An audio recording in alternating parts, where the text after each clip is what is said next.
એ આપી ચૂક્યો છું. કોને? પેલા આવેદન ઠોકાયું ને એને મેં 10,000 રૂપિયા આપી ચૂક્યો છું. અરે પણ આ બેનને ઠોક્યું એનું શું? અને પછી કોઈને ઠોકાયું નથી. તો આ બેનનું હાથ આમાં આમ ચડી ગયું. શું કહેવાનું? ના પછી કોઈને કઈ લાગ્યું જ નથી. પેલાનું જોયું. પછી બંધ કરી દો.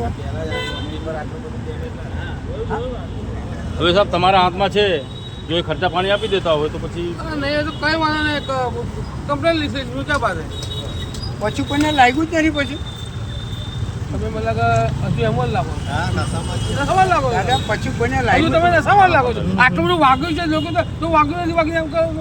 તમારી વાત સાચી છે. હું રિટાયર પીએસઆઈ છું, બરાબર. આ પણ તમે રિટાયર પીઆઈ છે તો તમને તો થોડા કાયદો તો તમને ખબર હોવો જોઈએ ને. મારી વાટામાં પછી કોઈને લાગ્યું જ નથી. એમ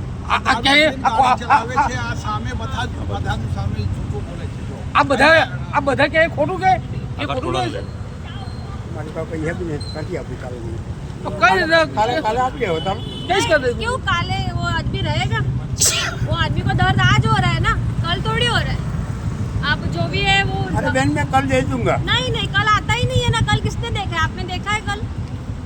मेरे पास पैसा नहीं है तो मैं क्या करूँ. वो आपका आप मंगा लो किसी क्या से. वो मुझे नहीं क्या पता. क्या पुलिस में पीएसआई था?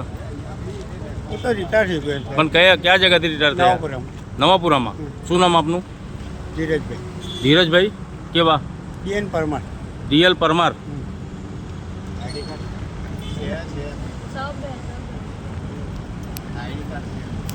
आप मंगा लो किसी से भी और वो जो है फोटा वो फोटा करवा देते हैं. એન બાબા અત્યારે તો ફરી પૈસા મગાવું. अरे मैं वही बोला, आप किसी से मंगवा लो, फोन कर लो, मंगवा अरे लो. तो कहाँ से पैसा मंगाऊं. आपके घर में होंगे ना कितने सारे लोग. इतनी बड़ी गाड़ी चला रहे हो मेरे घर वाले सूरत में रहते हैं. तो आप जानो, हमें नहीं पता. वरना फिर इधर ही ये करना पड़ेगा. पुलिस भी आ गई है.